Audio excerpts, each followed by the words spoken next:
money pit, or is it a possible vault full of treasure? But one thing for sure, if we can find the actual location, it would validate Zena Alpern's research and the French map. After more than a decade of digging, drilling, and decoding one of the most mysterious islands on Earth, the breakthrough no one thought possible has finally happened. Marty and Rick Lagina weren't just chasing rumors.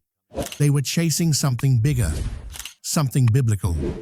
Hidden beneath centuries of secrecy, booby traps, and ancient engineering, the trail may have led them straight to one of history's most sacred relics, the Lost Ark. That's right, new evidence uncovered in Season 11 has triggered the most shocking discovery in Oak Island's history. Not gold, not manuscripts, but a sealed chamber, strange energy readings, and a relic unlike anything they've ever seen. This isn't just treasure. This is a revelation. In this video, we break down the biggest clues, the wild theories, and the moment that left even the Lagina brothers speechless. Like and subscribe now. Is the mystery of Oak Island finally solved? Or is this just the beginning of something far greater? Oak Island, July 17th, 2025. The air was thick with anticipation as the crew gathered around Shaft 9, their machines humming softly in the early morning haze. Years of searching, digging, and decoding had led them here, to the very heart of the Money Pit, a place steeped in legend, mystery, and whispered secrets. What started as another ordinary day in the relentless pursuit of Oak Island's treasure soon twisted into something no one could have predicted. At exactly 9:47 a.m., without warning, a sudden tremor rippled beneath their feet. It wasn't a rumble large enough to register on distant seismic stations, but it was enough to shake helmets, make chains rattle, and send drills grinding to a halt. The earth seemed to push back, resisting their intrusion with an almost sentient force. The heavy equipment stuttered and stalled, not from wear or malfunction, but as if an unseen hand was holding them back from piercing deeper into the Earth's secrets. Rick Lagina's voice cut through the tense silence. Pause everything. Let's not force this. On the surface, workers exchanged uneasy glances. There was something unnatural in the air. As the machines fell silent, a strange phenomenon caught everyone's attention. The copper dowsing rods, brought on a whim by a local mystic hoping to lend some insight, began to twitch and then violently spin, completing full 360-degree rotations. It wasn't the first time the rods had moved during digs, but this was different, wild, unrelenting, like they were desperately signaling a warning. Beneath their feet, a faint, almost imperceptible sound pulsed rhythmically through the bedrock. At first, it was a low vibration, like the heartbeat of the island itself.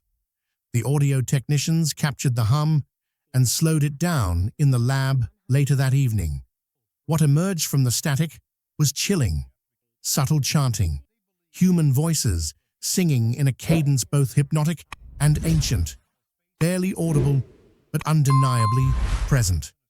Marty Lagina sat frozen in front of the monitors, eyes wide. He whispered, barely audible, "This isn't natural." Hours passed, and then something unprecedented happened. The water level in the Money Pit began to drop. No pumps had been activated. No storms had rolled in to shift the tides. The water, which had dogged explorers for centuries, flooding shafts, swallowing equipment, and swallowing hope, began to recede, silently, on its own. The crew stared in disbelief. For over 200 years, the Money Pit had been a watery grave, but now it seemed to be revealing its secrets willingly. The following day, sonar scans revealed an impossible void beneath the pit, at a depth of 160 feet. A perfectly circular chamber, smooth and intact, completely absent from any prior scans or maps. It was as though it had been hidden in plain sight, only now revealing itself to those persistent enough to awaken it. The team cautiously lowered a snake cam into the abyss. The small camera descended into the darkness, flickering in and out as it struggled to focus. Then, in the eerie glow of the lights, the lens caught something that made every heart stop, a flash of gold, gleaming from deep within the chamber walls. It was not a mineral vein or a natural formation, but something crafted, an artifact forged by human hands. Gary Drayton, the team's metal detection expert, was the first to react. His detector's readings shot to levels never seen before in Oak Island's modern digs, surpassing even the legendary 1795 discovery. "This isn't coins or simple relics," Gary said, with disbelief. "We're looking at something much bigger." Back in the war room, Rick pored over old French naval maps dating back to 1710, documents once dismissed as irrelevant. One map caught his eye. A cross symbol was marked precisely where the new void had appeared. An ominous sign, perhaps, or a forgotten clue. Rick's mind raced back to an ancient phrase from the Templar texts studied by historian Zena Halpern. "Where the island drinks, the chalice sleeps." A riddle whispered across centuries, now making terrifying sense. The island, it seemed, had a secret cup, and it was lying dormant beneath their feet.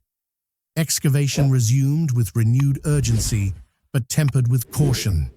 Every shovel of earth, every creak of wood was measured and recorded. The team's pulse quickened as they unearthed a massive stone slab, 20 feet of cold, heavy rock, covered in intricate engravings that told a story older than the island itself. The slab was covered in unmistakable Templar crosses, interwoven with celestial symbols marking the sun and moon's alignment. A calendar of sorts, etched with precision that defied explanation. Doug Crowell ran portable gas analyzers across its surface, detecting subtle traces of radon gas. This suggested that the chamber beneath was airtight, preserved through centuries with secrets locked away from air and light. But it wasn't the carvings or the gas that stunned the team most. It was the stone itself. The slab was composed of Jerusalem limestone, a geological impossibility in Nova Scotia.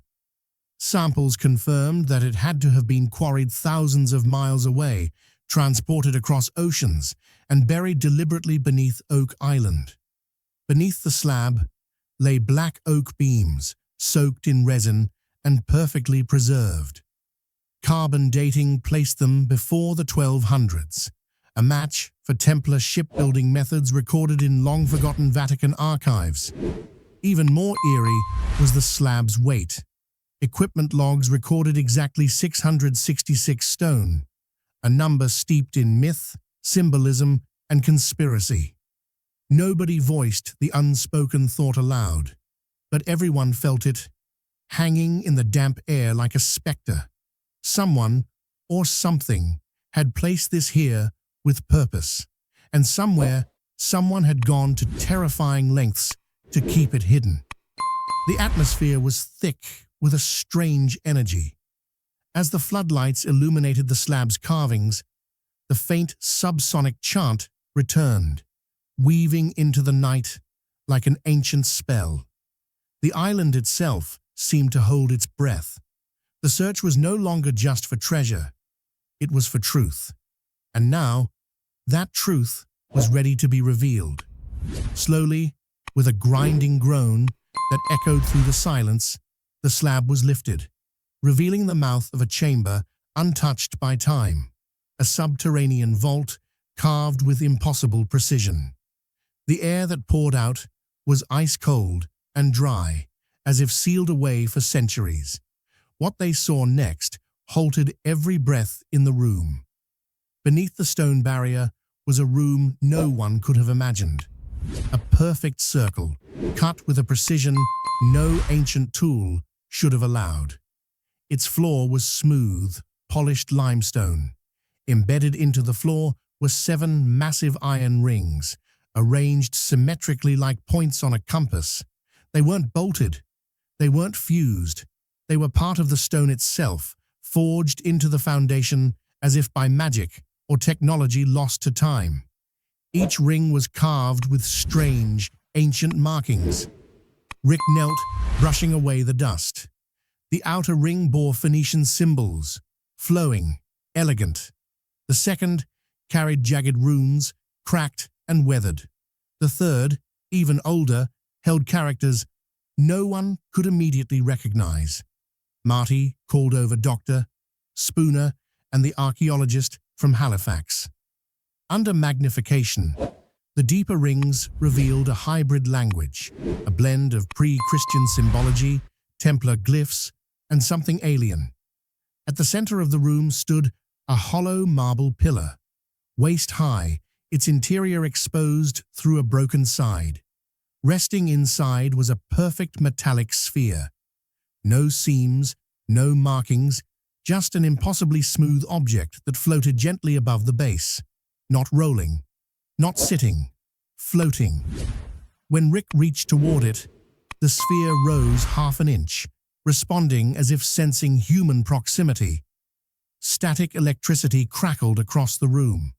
Flashlights flickered. The moment his hand drew back, it settled again, motionless and inert. The team rushed tests. The iron rings, tested with handheld XRF scanners, returned no known terrestrial composition. Not titanium, not steel, not iron alloy. Something else, something not from Earth. The sphere, no match for any known metal. Radiation was low, but electromagnetic fields pulsed strong and irregular. Doug Crowell stared at the arrangement of the rings and whispered something that made everyone pause. This isn't just a vault. It's a machine.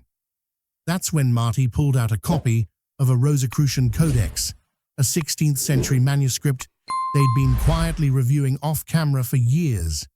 One section detailed a vault of 7 seals hidden beneath the Northern Star, designed to protect a divine fragment.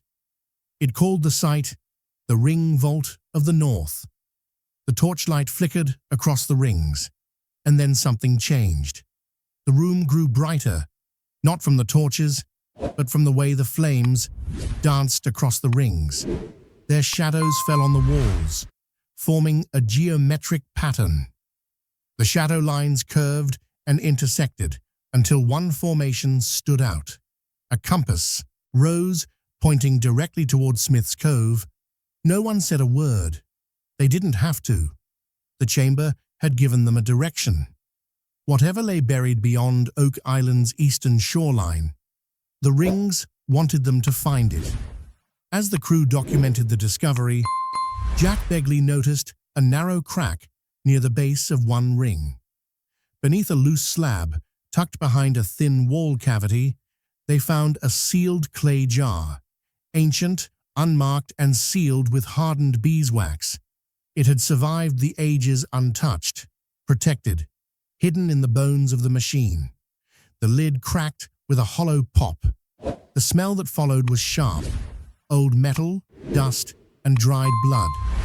Inside the jar, 4 tightly rolled scrolls, each wrapped in linen, fragile but intact. They unrolled the first, carefully under low light and magnification. The ink was red, thick, and flecked with something metallic. When analyzed, the results defied belief.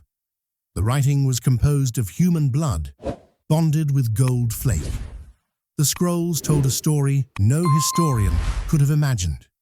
A voyage taken from Jerusalem during the Roman siege, carrying not relics, not gold, but what the text called a fragment of the covenant.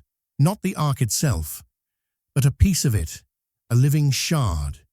The scrolls named 12 knights, unrecorded in public history, sworn to protect the fragment.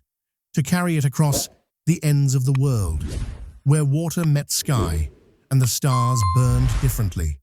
Their pact was sealed not in faith, but in blood.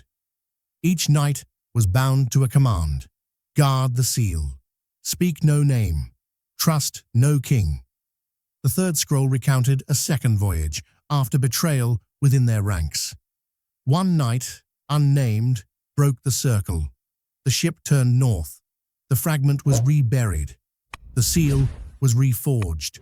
The final scroll was brief, its symbols sloppier, almost frantic. It ended with a single warning: and should the final seal break, sea and sky will trade places. Dr. Spooner carefully examined the scrolls and gasped quietly. The linen wrappings matched Ptolemaic-era mummification techniques, a fusion of Egyptian burial with Greco-Roman ritual. Whoever buried these scrolls was blending faiths, languages, and cultures in one sacred act. The team sat in silence for nearly an hour. It was no longer just about treasure. It never was. They had unearthed a record of a forgotten order and a warning etched in blood and gold. But the island wasn't done. At the eastern edge of the ring chamber, beneath centuries of packed stone, another anomaly was detected. A secondary chamber, smaller, colder, and sealed with what appeared to be a marble door. It took nearly a full day to breach. Inside, buried to the waist in sediment, stood a statue, 8 feet tall, made of gold or a gold-silver alloy, tarnished but gleaming under the lights. The figure stood hunched, head bowed, hands extended as if pleading or offering. Its form was human, too human. The face resembled depictions of Christ, the elongated jaw, sorrowful gaze, flowing hair. But one detail shattered any sense of reverence. The right eye socket was hollow, blackened, scarred. At its base was a carved inscription, etched in Latin, Salvator Fractura, the Savior, broken.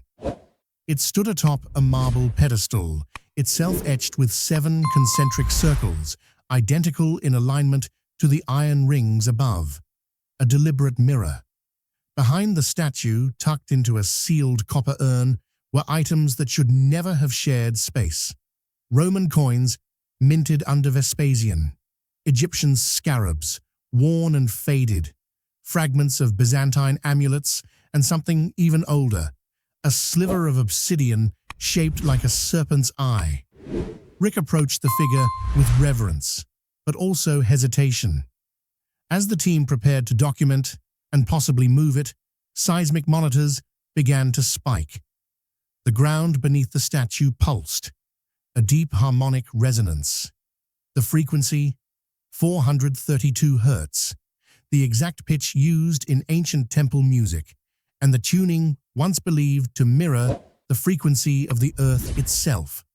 The statue was more than art. It was a signal. And now, something was listening. The response was immediate. The statue groaned as it shifted, stone scraping against stone. Beneath its pedestal, the team discovered a trapdoor, not of wood or stone, but brushed brass, dulled by age and oxidation. Centered on its surface was a circular mechanical puzzle, a lattice of interlocked dials, each etched with symbols, crosses, spirals, geometric glyphs, and unfamiliar sigils. The outer rim bore Latin numerals, while the inner rings spun with a satisfying resistance, clicking into place like the gears of a celestial clock. Jack Begley pointed out the Fibonacci spiral etched into one corner. It wasn't decorative, it was a key.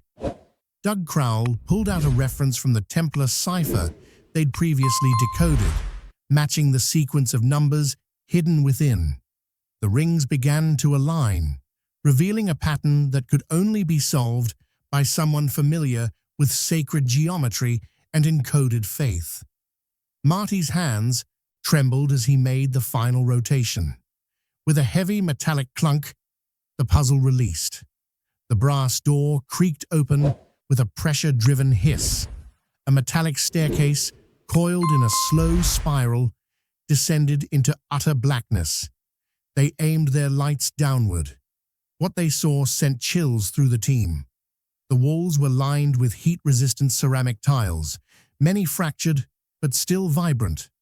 The tiles bore early Arabic script, interwoven with ancient Hebrew, both referencing divine protection, sacred guardianship, and the breath of divine flame. This wasn't a tomb. This was something else. Something protected from heat, time, and perhaps humanity itself. The air grew hotter as they descended. Not unpleasantly so, just thick, charged, like a room waiting to breathe. At the bottom, the staircase ended in a narrow corridor. Walls of dark stone, smooth and reflective. At the end stood a vault door, oval-shaped, utterly seamless. No hinges, no handles, but something was embedded at chest height. 5 oval indentations, smooth and fingerprint-sized. Rick raised a flashlight, scanning for inscriptions, but there were none. Just those shallow hollows, glowing faintly under UV. Marty reached forward instinctively. His hand hovered over one of the indentations. No contact, just proximity. A moment passed, then another. A low hum began to vibrate through the vault wall. Then, a hiss, a mechanical exhale. The door split at the center, and cold mist hissed outward, like a dragon exhaling centuries of silence. Inside, the air was different, drier, sharper. They entered cautiously. In the center of the room lay a wooden panel, cradled in a stone cradle like a newborn relic. The wood was ancient, golden brown, and veined with gold leaf. Embedded in the panel were shards of sapphire, forming intricate channels, and at its heart, a single, perfectly cut obsidian lens. It pulsed with a dull, steady glow. Dr. Spooner stepped forward with a tremor in his voice. That cedar, Lebanese cedar tests would later confirm it. The grain matched, and radiocarbon dating placed it at nearly 3,000 years old. This panel wasn't just ancient, it was biblical. More stunning was what lay beside it, a golden tablet engraved with a phrase in both Latin and Proto-Hebrew. Translated, it read, "What was once whole now rests in 2 lands. East and west shall guard the breath of God." They stared, silent.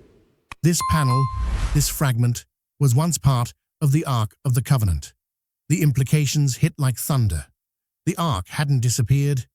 It had split, hidden in halves, divided between Ethiopia and, impossibly, Nova Scotia.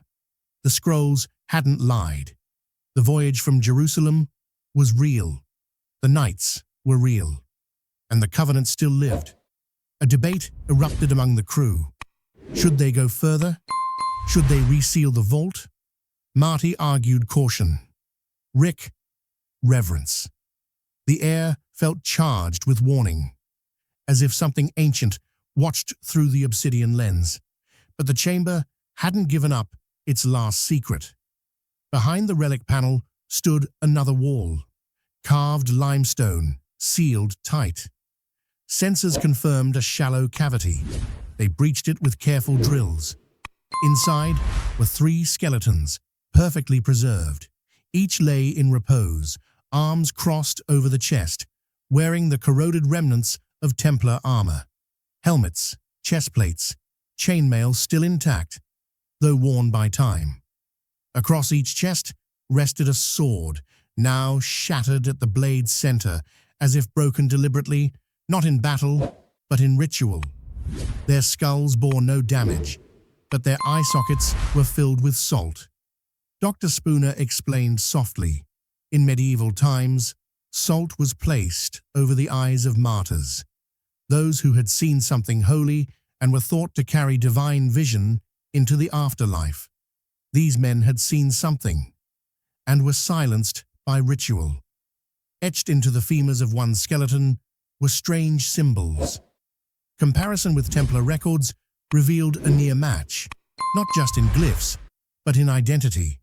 One name, Guillaume de Martel, last seen in Bordeaux, 1325, declared missing at sea. His bones now rested beneath Oak Island, 4,000 miles from where history ended his trail. Clutched in the hands of the second knight was a book, no larger than a Bible, but unlike anything else. The cover was not leather or wood, but pounded silver, engraved with 7 circles and bound with wire. It bore no opening seam, no hinge, no lock. It was sealed shut, as if the words within were not meant to be read, but entombed. On the back wall, just behind the skeletons, a single phrase was carved into the stone in ancient French. To wake the relic is to blind the earth. The team froze. It was no longer about history.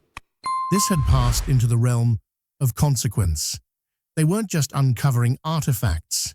They were disrupting a pact written in flame, blood, and time. Silence hung heavy for a moment, every breath caught between fear and curiosity. Then Rick's fingers barely grazed the silver book when, in the chamber, shifted. It wasn't just cold, it was emptied, as though the air itself had been sucked into another dimension. The metal around them began to groan, subtle but unmistakable, like a submarine under pressure. Then it happened. Above them, embedded somewhere deep in the stone architecture, a seal cracked, a sound too large for the space they were in. It echoed like a cathedral collapsing. Instantly, a violent gust of wind surged upward through the shaft behind them, forming a spiraling wind tunnel that roared to life with unnatural force. The crew scattered. Lights blew out. 2 drones, hovering near the vault entrance, were ripped from the air and shredded against the walls. Communications failed in unison. Radios, phones, sensors, all dead. The metallic hum that had been so consistent since the vault opened went silent, replaced by a deep thrum as if something vast and ancient had stirred from slumber. Miles away, seismographs in Halifax registered a 3.2 magnitude microquake, but the epicenter wasn't tectonic. It was localized entirely on Oak Island, with no aftershocks. Emergency services were notified, but by the time they tried to respond, the island was gone from radar. Back at the surface, the once motionless golden statue, Salvator Fractura, had shifted. It now stood at a 3-degree angle, head tilted slightly further to the left. No one had touched it. No tremor had shaken the pedestal. And yet, it had rotated, as if realigning with something beneath or beyond. Then came the sea. For 14 minutes, the ocean around Oak Island began to emit a faint blue phosphorescent glow, not from bioluminescence, but from something within the current itself, a kind of slow, rhythmic pulse that mimicked breathing. Water temperature rose by 3 degrees Celsius. Fish abandoned the perimeter.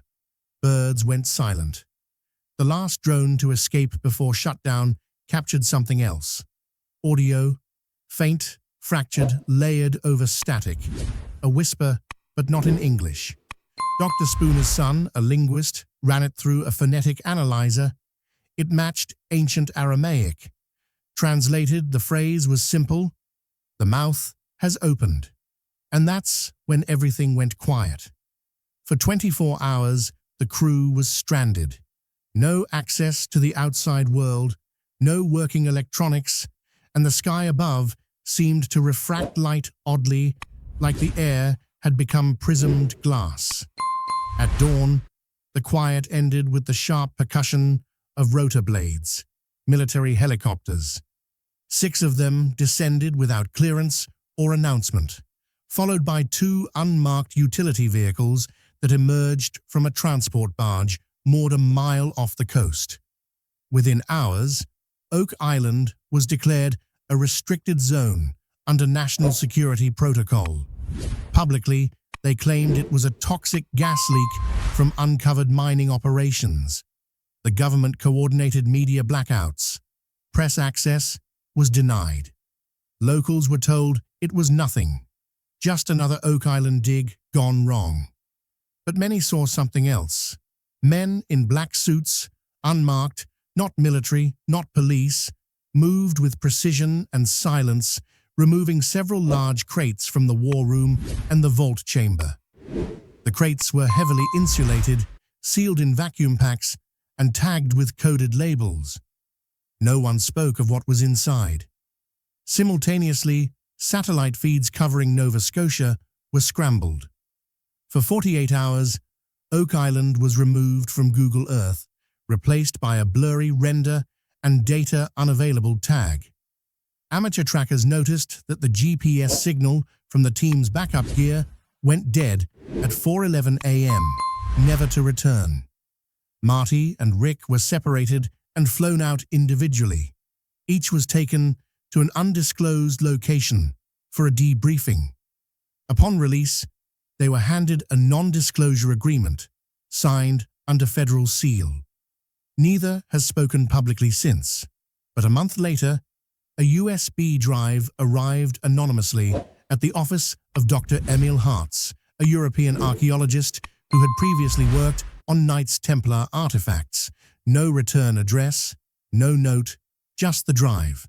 Inside was partial footage, shaky, raw, time-stamped to the vault breach. In it, Salvator Fractura is clearly visible. The statue's hollow eye socket, once inert, now glows with a deep red hue. Not reflective, not reactive to light, but lit from within, as though something had ignited behind its gaze. That was the last frame. Then came the rumors, and on the last remaining drone footage, stitched together from the returning units, the final shot shows Oak Island from above.